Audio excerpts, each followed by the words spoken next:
नमस्कार मंडळी. आज आपण सार्थ श्रीमत दासबोध दशक तिसरे त्यातला समास 8वा सुरुवात करतो आहे, ज्याचं शीर्षक आहे आधिदैविक ताप. चला तर मग संकीर्तनाने सुरुवात करूया. जय जय राम कृष्ण हरी, जय जय राम कृष्ण हरी, जय जय राम कृष्ण हरी, जय जय राम कृष्ण हरी, जय जय राम कृष्ण हरी, जय जय राम कृष्ण हरी, जय जय राम कृष्ण, जय जय राम कृष्ण हरी, जय जय राम कृष्ण हरी, जय जय राम कृष्ण हरी, जय जय राम कृष्ण हरी, जय जय राम कृष्ण हरी, जय जय राम कृष्ण हरी, जय जय राम कृष्ण हरी, जय जय राम कृष्ण हरी, जय जय राम कृष्ण हरी, जय जय राम कृष्ण हरी, जय जय राम कृष्ण हरी, जय जय राम कृष्ण हरी, जय जय राम कृष्ण हरी, जय जय राम कृष्ण हरी. जय श्रीराम, जय जय रघुवीर समर्थ. चला तर मग सुरुवात करूया. सार्थ श्रीमद दासबोध दशक तिसरा समास 8वा आधिदैविक ताप. मानवी जीवनात अनेक अनादी समस्या आहेत. त्यापैकी एक अशी की हे जग कर्मभूमी आहे. जसे करावे तसे त्याचे फळ भोगावे हा येथील नियम आहे. पण प्रत्यक्ष जीवनात काय आढळते? शरीरशक्तीच्या किंवा द्रव्यशक्तीच्या किंवा दंडशक्तीच्या जोरावर माणूस धडधडीत अनितीने व अन्यायाने स्वार्थ साधतो. त्याच्या कर्मांचे फळ त्याला येथे मिळत नाही. हे असे का? या प्रश्नाचे उत्तर असे की मनुष्य जे जे कर्म येथे करतो ते कधीही वाया जात नाही. केव्हा तरी कुठेतरी त्या जीवाला त्याचे फळ मिळालेच पाहिजे. जर या जन्मात ते मिळाले नाही तर मृत्यूनंतरच्या अवस्थेमध्ये ते मिळते खास. हा फळभोग अतिंद्रिय असल्यामुळे श्री समर्थ असे विनवितात की मृत्यूनंतरच्या अवस्थांची शास्त्रांमधील वर्णने काल्पनिक मानू नये. मृत्यूच्या पलीकडे काहीतरी व्यवस्था आहे आणि तेथे या जगामध्ये केलेल्या कर्माचा जाब द्यावा लागतो. हे सुद्धा अगदी खरे आहे. शास्त्रामध्ये त्याला यमयातना असे म्हणतात. ज्याला परमार्थ हवा त्याने या जगातील आपल्या जीवनात सत्कर्मांनाच वाहून घेतले पाहिजे. हे काय सांगायला हवे? चला तर मग आता सुरुवात करूया ओवी वाचनाला. सार्थ श्रीमत दासबोध दशक तिसरा समास 8वा आधिदैविक ताप. श्रीराम, जय जय रघुवीर समर्थ. मागा बोलिला आध्यात्मिक त्या उपरी आदिभूतिक, आता बोलिजेल आधिदैविक तो सावध ऐका. मागील 2 समासात आध्यात्मिक आणि आधिभौतिक ताप सांगितले.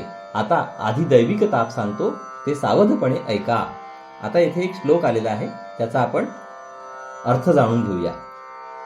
शुभाशुभेन कर्मणा देहांते यमयातना, स्वर्ग नरकादी भोक्तव्यम इदम च एव अधिदैविकम. श्लोकाचा अर्थ आहे, आपल्या चांगल्या वाईट कर्माप्रमाणे आपण मेल्यानंतर आपल्याला ज्या यमयातना किंवा स्वर्ग नरक यांचे भोग भोगावे लागतात त्यांना आधिदैविक ताप असे म्हणतात. श्री समर्थांचे सांगणे हे की मानवी समाजात अनेक शक्ती वावरतात. त्यापैकी एक किंवा अनेक शक्ती माणसाला वश होऊ शकतात. त्यांचा उपयोग करून त्याने केवळ स्वार्थ साधणे हीच अनिती व हाच अन्याय होय. अशा माणसाला या जगातील सुखसोयी मिळतात हे उघड दिसते, परंतु मृत्यूनंतर त्याचा वचपा निघतो हे कोणी विसरू नये. शुभाशुभ कर्माने जना देहांती यमयातना, स्वर्ग नरक भोग नाना या नाव आदिदैविक. माणसांना त्यांच्या चांगल्या वाईट कर्मांनी मरणानंतर यमयातना, स्वर्ग नरक असे अनेक भोग भोगावे लागतात. त्यांना आधिदैविक ताप असे म्हणतात. नाना दोष नाना पातके, मदांधपणे अविवेके, केली परिते दुःखदायके, येमयातना भोगविती. माणूस मदांध होऊन अविचारी बनतो. अविचाराने तो अनेक दोष व पातके करतो. ती दुःख देणारी असल्याने यमयातना भोगाव्या लागतात. अंग बळे, द्रव्य बळे, मनुष्य बळे, राजबळे, नाना सामर्थ्याचे निबळे अकृत्य करीती. अंगबळ, द्रव्यबळ, मनुष्यबळ, शासनबळ अशा निरनिराळ्या शक्तींच्या जोरावर माणूस वाईट कर्मे करतो. नीती सांडुनिया तत्वता, करू नये तेची करिता, येमयातना भोगिता जीव जाये. खरोखर मनुष्य नीती बाजूस सारतो आणि करू नये ते करतो, मग यमयातना भोगताना त्याचा जीव कासावीस होतो. डोळे झाकून स्वार्थ बुद्धी, नाना अभिलाष कुबुद्धी, वृत्ती भूमी सीमा सांधी, द्रव्यदारा पदार्थ. माणूस अति स्वार्थ बुद्धीने अंध बनतो, त्यात अति लोभ आणि वाकडी बुद्धी ठेवतो, मग त्यांच्या बळाने पुढील गोष्टी करतो. निर्वाहाचे साधन जी जमीन तिची हद्द वाढविणे, दुसऱ्याचे द्रव्य, बायको व इतर वस्तू पळविणे किंवा लांबविणे. मातलेपणे उन्मत्त, जीवघात कुटुंबघात, अप्रमाण क्रिया करीत, म्हणून येमयातना. सदा मस्तवालपणे उन्मत्तासारखे वागणे, जीवाचा नाश करणे, कुटुंबाचा नाश करणे, समाज विध्वंसक कर्म करणे इत्यादी, म्हणून असे कर्म करणाऱ्या माणसाला यमयातना भोगाव्या लागतात. मर्यादा सांडुनी चालती, ग्रामादंडी ग्रामाधिपती, देशादंडी देशाधिपती, नीतिन्याय न सांडिता. नीतिन्यायाची मर्यादा सोडून वागले तर गावाचा स्वामी गावाला शासन करतो, देशाचा स्वामी देशाला शासन करतो. देशाधिपतीस दंडिता रावो, रायास दंडिता देवो, राजा न करिता नीती न्यावो, म्हणून येमयातना. देशाच्या स्वामीला राजा शासन करतो, राजा जर नीती न्यायाने वागत नसेल तर देव त्याला शासन करतो, राजाला यमयातना भोगाव्या लागतात. अनितीने स्वार्थ पाहे, राजा पापी होऊन राहे, राजा अंती नरक आहे, म्हणून या.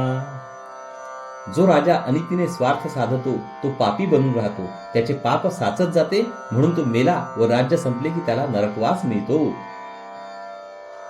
राजा सांडिता राजनीती, तयास येम गांजिती, येमनीती सांडिता धावती, देवगण. राजाने राजाची आवश्यक ती नीती मर्यादा सोडली की त्याला यम शासन करतो, पण यमाने नीती मर्यादा सोडली तर देवगण धावून येतो व त्याला शासन करतो. ऐसी मर्यादा लाविली देवे, म्हणून नीतीने वर्तावे, नीती न्याय सांडिता भोगावे, येमयातनेसी. भगवंताने अशी ही मर्यादा घालून दिली आहे, म्हणून सर्वांनी नीतीने वागावे. नीती न्याय झुगारून वागल्यास यमयातना भोगाव्या लागतात. देवे प्रेरिले येम, म्हणून आदिदैविक नाम, तृतीय ताप दुर्गम, येमयातनेचा. मरणोत्तर भोगाचे तंत्र कोणते ते आता सांगतात. देव यमदेवतेला प्रेरणा देऊन तिच्याद्वारे जीवाला हे भोग भोगायला लावतो, म्हणून त्यांना आदिदैविक म्हणतात. यमयातनांचा हा ताप फार दुस्सह व दुर्गम आहे. येमदंड येमयातना, शास्त्री बोलिले प्रकार नाना, तो भोग कदापि चुकेना, या नाव आदिदैविक. शास्त्रांमध्ये यमदंड व यमयातना यांचे अनेक प्रकार सांगितले आहेत.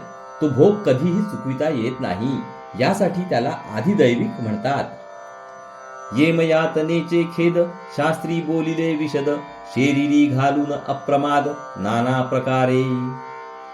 माणूस जी नाना प्रकारची दुष्कर्मे करतो त्यांचे सगळे दोष त्याच्या सूक्ष्म शरीरात साठविलेले असतात. त्या दोषानुसार त्याला यमयातनेचे क्लेश सोसावे लागतात. शास्त्रांमध्ये त्याचे सविस्तर वर्णन आढळते. पाप पुण्याची शरीरे, स्वर्गी असती कळीवरे, त्यात घालून नाना प्रकारे, पाप पुण्य भोगविती. मरणोत्तर लोकात पाप पुण्याची शरीरे असतात. मनुष्य मेल्यावर त्याचा सूक्ष्म देह त्याच्या पाप पुण्यानुसार त्या शरीरात घालून मग त्याला त्याच्या पापाची व पुण्याची फळे भोगावी लागतात.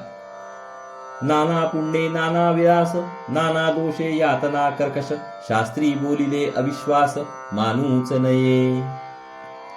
ज्याच्या पदरी पुण्य पुष्कळ त्याला स्वर्ग सुखाचे विलास पुष्कळ, तर ज्याच्या पदरी पाप पुष्कळ त्याला नरक यातनांचे क्लेश पुष्कळ होतात, असे शास्त्रात सांगितले आहे.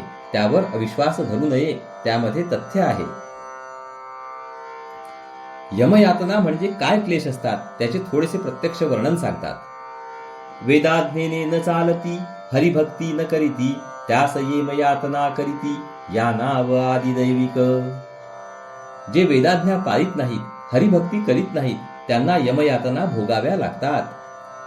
अक्षोभ नरकी उदंड जीव, जुनाट किडे करीती खरव, बांधून टाकीती हात पाव, या नाव आदिदैविक. अक्षोभ नावाच्या नरकात अगणित जुने किडे वळवळ करीत असतात.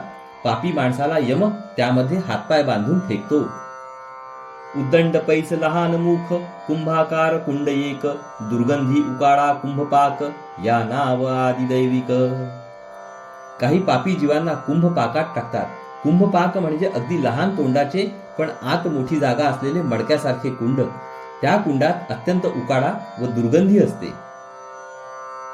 तप्त भूमिका ताविती, जळत स्तंभ पोटाळविती, नाना सांडस लाविती, या नाव आदिदैविक. जीवाला तापलेल्या भूमीवर भासतात. जळत असलेला लाकडी खांब पोटावर फिरवितात. अनेक प्रकारचे चाप लावतात. येमदंडाचे उदंडमार, यातनेची सामग्री अपार, भोग भोगिती पापी नर, या नाव आदिदैविक. यमाच्या शिक्षेमध्ये मारण्याचे प्रकार पुष्कळ आहेत. क्लेश देण्याची साधने यमापाशी पुष्कळच आहेत. पापी माणसांना त्यांच्या यातना भोगाव्या लागतात. पृथ्वीमध्ये मार नाना, त्याहून कठीण येम यातना, मारिता उसंतची असेना, या नाव आदिदैविक. या जगात मार देण्याचे पुष्कळ प्रकार आहेत, पण यमयातना त्याच्यापेक्षा सोसण्यास अधिक कठीण असते. तेथील मार थांबतच नाही. चौघे चौकडे ओढिती, एकते झोकून पाडिती, ताणिती मारिती ओढून नेती, या नाव आदिदैविक. 4 जण 4 बाजूंनी खेचतात. कोणी झोके देऊन पाडतात, ताणतात, मारतात किंवा फरफटत ओढून नेतात. उठवेना बैसवेना, रडवेना पडवेना, यातनेवरी यातना, या नाव आदिदैविक. तेथे उठवत नाही, बसवत नाही, रडवत नाही, पडवत नाही, एकामागून एक यातनासारख्या चालू असतात. आक्रंदे रडे आणि फुंजे, धकाधकीने निर्बुजे, झुरझरो पंजर होऊन झिजे, या नाव आदिदैविक. जीव तेथे रडतो, मोठ्याने गळा काढतो, गहिवरतो, फुसफुसतो. तेथील धक्काबुक्कीने घाबरतो. सारखी झुरडी लागल्याने हाडांचा सापळा उरतो, तरी झीज चालूच राहते. कर्कश वचने कर्कश मार, यातनेचे नाना प्रकार, त्रास पावती दोषी नर, या नाव आदिदैविक. कठोर बोलून कठोर मार देतात. यमयातनेचे असे अनेक प्रकार आहेत. पापी माणसांना त्यांचा त्रास भोगावा लागतो. मागा बोलिला राजदंड, त्याहून येमदंड उद्दंड, तेथील यातना प्रचंड, भीमरूप दारुण. मागील समासात राजा ज्या शिक्षा देतो त्या सांगितल्या, पण यमाच्या शिक्षा त्याहून पुष्कळ आहेत. यमयातना प्रचंड आहेत, भयंकर आहेत, फार अकराळ विक्राळ आहेत.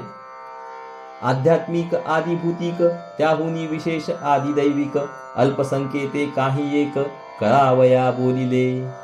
आध्यात्मिक, आधिभौतिक आणि त्याहून विशेष असा आदिदैविक हे 3 ताप थोड्या लक्षणांसहित समजण्यासाठी म्हणून सांगितले.